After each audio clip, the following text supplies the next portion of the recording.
Messieurs, dames, bonjour et bienvenue dans Chronique d'un trottoir à l'autre. Vous êtes avec Toufik Edna sur Radio Laser 95.9 FM.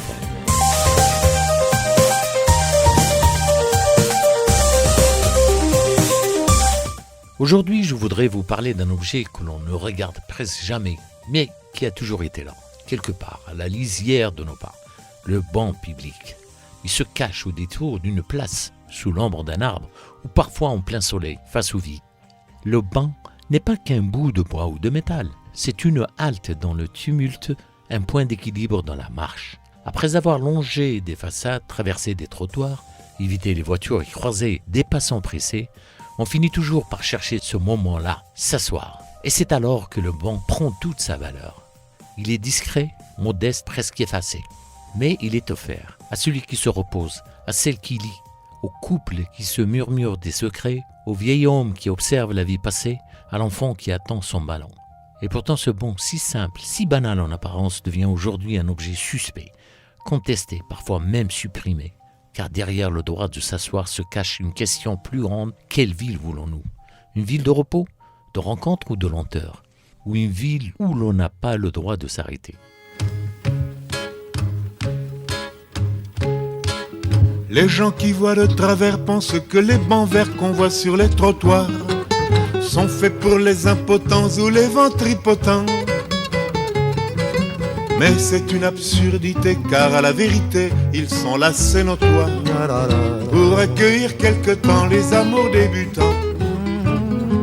Les amoureux qui se décotent sur les bancs publics, bancs publics, bancs publics, en se foutant pas mal du regard oblique des passants honnêtes.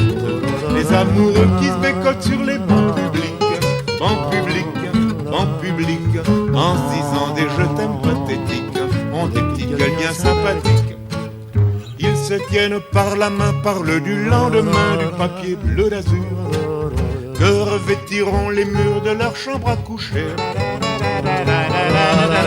Se voit déjà doucement, elle pousse en lui fumant dans un bien-être sûr, et choisissent les prénoms de leur premier bébé.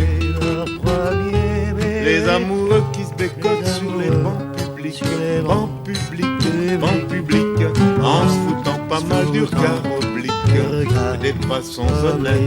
Les amoureux qui se décotent sur les bancs publics, bancs publics, bancs publics, en se disant des je t'aime pathétiques, ont des petites gueules bien sympathiques. Quand la Sainte Famille machin croise sur son chemin de ses malappris, elle leur décoche hardiment des propos venus. N'empêche que toute la famille, le père, la mère, la fille, le fils, le Saint-Esprit, voudrait bien de temps en temps pouvoir se conduire comme eux. Oui, comme les amoureux qui se décotent sur les bancs publics, bancs publics, bancs publics, en se foutant pas mal du regard oblique des passants honnêtes. Les amoureux qui se décotent sur les bancs publics, bancs publics, bancs publics, en disant des je t'aime bien sympathique. Quand les mois auront passé, quand seront apaisés leurs braises flambants, quand leur ciel se couvrira de gros nuages, ils s'apercevront émus que c'est au hasard des rues, sur un de ces fameux bancs, qu'ils ont vécu le meilleur morceau de leur amour. leur amour. Les amoureux qui se décotent sur les bancs publics, bancs publics, bancs publics, en se foutant pas mal du regard oblique des passants honnêtes. Les amoureux qui se décotent sur les bancs publics, bancs publics, bancs publics, en disant des je t'aime pathétiques, ont des petites gueules bien sympathiques. Hier, le banc public n'était pas un détail. Il faisait partie de l'âme des villes. On en trouvait sur toutes les places, dans les parcs, le long des boulevards plantés d'arbres. C'était une évidence. Une ville sans banc, c'était une ville incomplète. Le banc offrait un droit universel, celui de s'arrêter sans rien payer. S'asseoir n'était pas un luxe, c'était un droit, au même titre que marcher. On pouvait y déposer son corps fatigué, mais aussi ses pensées, ses conversations, ses silences. Un banc, c'était un espace offert à tous, sans condition. Regardez les gravures de la carte postale du 19e siècle. Dans les jardins publics, on voit les familles entières assises côte à côte. Les enfants jouent autour, courent entre les allées. Un couple s'écarte un peu, se rapproche à l'abri d'un grand marronnier. Plus loin, un vieil homme discute politique avec ses amis, canne posée contre le dossier. Tout cela se passe sur des bancs. Le banc, c'était le théâtre à ciel ouvert de la vie ordinaire. Il avait même sa place dans la littérature et la chanson. On se souvient de Brassens qui en fit un hymne amoureux. Mais bien avant lui, les écrivains, les poètes, des peintres ont raconté ces scènes où la vie s'humanise parce qu'elle permet la pause. Un banc, ce n'était pas qu'un meuble urbain, c'était un décor d'histoire intime. On parlait des bancs des amoureux, ce coin discret au fond d'un square. On parlait aussi du banc des vieux, où l'on installait chaque jour à la même heure pour commenter le temps, la météo, la vie du quartier. Dans chaque ville, il y avait ce banc précis, devenu légendaire. On disait « c'est là que tout a commencé » ou « c'est là qu'on se retrouvait ». Et puis, il y avait cette dimension de dignité. Pouvoir s'asseoir, c'était pouvoir exister dans l'espace public sans avoir à consommer, sans avoir à se justifier. Personne ne vous demandait votre carte d'identité, votre statut, vos revenus. Le banc vous accueillait simplement. Il ne posait pas de questions. Il ouvrait un espace égalitaire où chacun avait le droit de poser son corps et de reprendre son souffle. Il avait aussi une fonction sociale. C'était l'espace de l'attente. On y attendait un ami, un rendez-vous, une rencontre. On y tuait le temps parfois. Et dans cette attente, quelque chose se passait. Une conversation s'engageait avec l'inconnu assis à côté, un regard croisé, un sourire échangé. Combien d'histoires, petites ou grandes, sont nées de ces instants volés sur un banc? Oui, hier, le banc public faisait partie intégrante de l'urbanité. Il incarnait une ville humaine, une ville de proximité, une ville où le temps ne se mesurait pas seulement à la vitesse de la marche ou au flux des voitures. Le banc permettait la lenteur.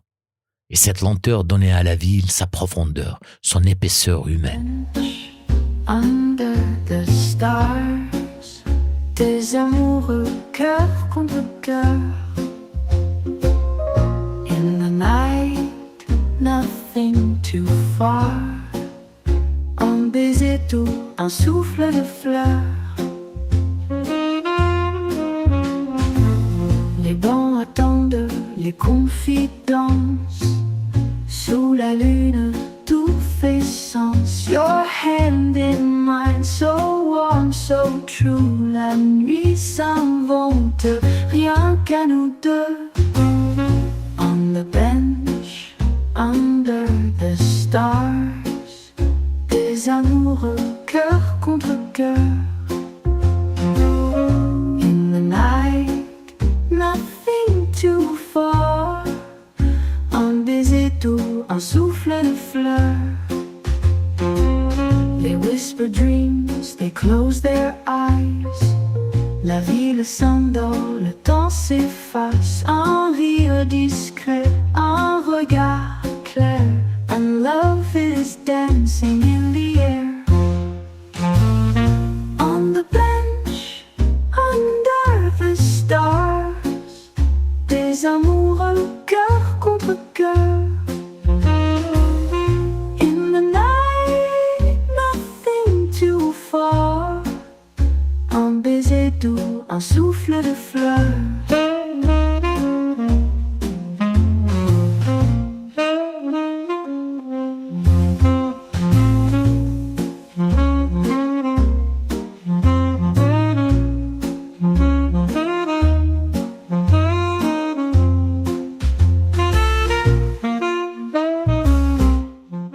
Aujourd'hui, le banc public est devenu suspect. Là où il était symbole de repos et de convivialité, il se transforme peu à peu en objet de méfiance. Dans beaucoup de villes, on le supprime, on le réduit ou on le défigure. Regardez autour de vous. Dans certains centres-villes, les bancs ont disparu des places et des trottoirs. Quand ils subsistent, ils sont souvent divisés en sièges individuels, séparés par des accoudoirs. On invente même des bancs anti-sommeil, hérissés de barres de métal pour empêcher qu'on s'y allonge. Le message est clair, asseyez-vous vite, partez vite, surtout ne restez pas. Pourquoi cette transformation? Parce que le banc fait peur. Il attire ce que certains appellent les indésirables. les sans-abri qui y dorment, les jeunes qui s'y rassemblent, les marginaux qui s'y posent. La ville, obsédée par l'image qu'elle veut donner, préfère cacher ses présences plutôt que les assumer. Alors on enlève le banc. Mais cette politique de l'effacement a un coût social. D'abord, elle exclut les plus fragiles. Les personnes âgées qui marchent moins vite n'ont plus de point de repos. Les enfants qui courent dans les squares n'ont plus de bancs où retrouver leurs parents. Les passants eux-mêmes n'ont plus d'espace gratuit pour souffler. Une ville sans banc devient un espace d'obligation. On doit consommer pour s'asseoir, ou bien marcher sans s'arrêter. Ensuite, elle détruit une part de convivialité. Le banc était un lieu de rencontre fortuite, un espace où la conversation naissait par hasard. Sans lui, chacun file dans son couloir, pressé, isolé. La rue devient un simple flux de circulation sans pause ni respiration. Et enfin, elle change notre rapport au temps. Supprimer les bancs, c'est imposer la vitesse. C'est dire que la ville ne doit plus être habitée, mais seulement traversée. Or, une cité où l'on ne peut pas s'arrêter, c'est une cité qui se vide de son humanité. Aujourd'hui, la disparition du banc public en dit long sur nos choix collectifs. Nous avons inventé des dispositifs de surveillance, des caméras, des centres commerciaux climatisés, mais nous n'avons plus de bancs pour accueillir une simple halte gratuite. C'est un paradoxe cruel. Plus la ville dépense pour ses vitrines, moins elle offre d'espace accessible au quotidien.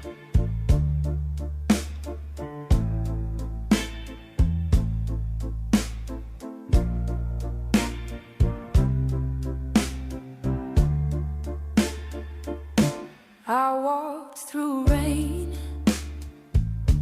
that never touched my skin, stood in the wind, but it blew me in. You spoke no words, but I heard you clear. Time folded twice when you appeared. My shoes forgot how to follow the ground. Your eyes bent light, turned it upside down. I held your hand, but felt the whole sky shift. Baby, I swear I never felt like this. No stars above, but everything shines. You don't chase me, you realize I don't fall,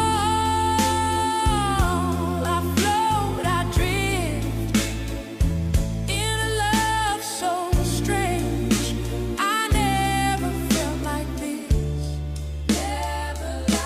The clocks all stopped, but the night moved on. You whispered silence, and my doubts were gone. I lost my name in your gentle abyss, where nothing is loud, but everything fits. There's no map here, no north, no line, but you touch my soul like you built the design. And I walk blind, but I don't miss, 'cause something deeper guides all of this. No sound at all, yet I hear you sing. No touch, no fire, still I feel everything. I don't fall, I float, I drift in your impossible love. I never felt like this.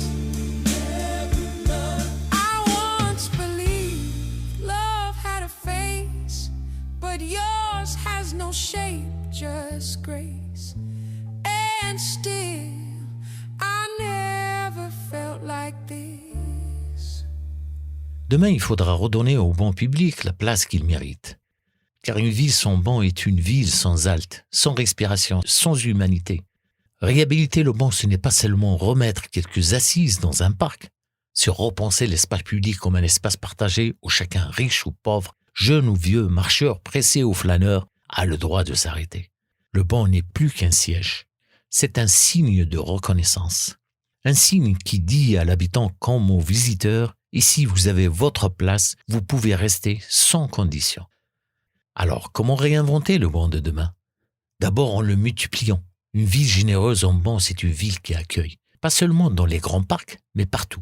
Le long des trottoirs, à côté des arrêts de bus, devant les écoles, au coin des rues commerçantes. Le banc doit redevenir une évidence, comme un arbre ou un lampadaire. Ensuite, en l'intégrant à la nature, un banc sous un arbre n'a pas la même valeur qu'un banc en plein soleil, posé sur une dalle de béton. L'ombre, la fraîcheur, la proximité de l'eau ou du végétal transforment le simple repos en véritable plaisir. Demain, associer banc et arbre, banc et fontaine, ce sera un geste d'urbanisme climatique autant que social. Enfin, en le pensant comme un outil de lien, un banc circulaire autour d'un arbre invite à la discussion. Un banc large et continu permet à plusieurs générations de se côtoyer. Un banc bien placé devient le cœur d'une place, le point de départ d'une rencontre. Certaines villes l'ont compris. À Barcelone, des places entières sont redessinées autour de bancs généreux et de zones d'ombre. À Copenhague, on installe des bancs en bois flottés le long des quais, libres d'usage et toujours occupés. Même à Rennes, certains réaménagements récents réintroduisent le banc comme pièce maîtresse de la convivialité urbaine. Ce ne sont pas des détails. Chaque banc est une déclaration politique. Un banc offert dit « cette ville est à vous ». Un banc supprimé dit « cette ville ne veut pas de vous ». Demain, la bataille de l'espace public se jouera aussi sur ces petites choses, car une ville qui donne à ses habitants le droit de s'asseoir est une ville qui reconnaît leur droit à exister.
Hier, le banc public était une évidence. Il prolongeait nos maisons, dans la rue, ouvrait la ville aux rencontres, rappelait que chacun avait droit au repos. Aujourd'hui, il est devenu rare, parfois même interdit, comme si s'asseoir en ville était une faute.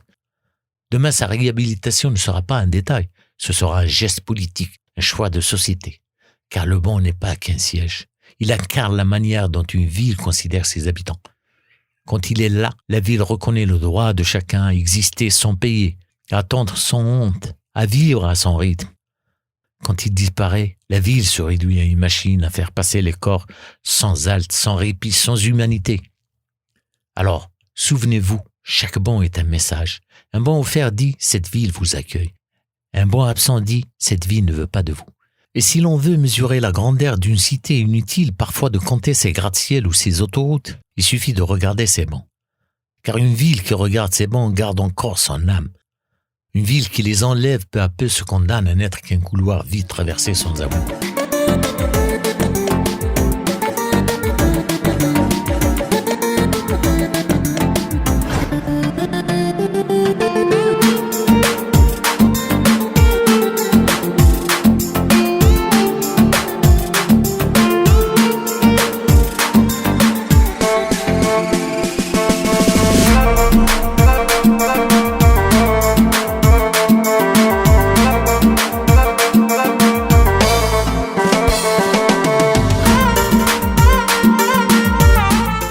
Merci d'avoir marché et fait une pause avec moi sur ce simple objet qui est le banc public et qui dit pourtant tant de choses de nos villes.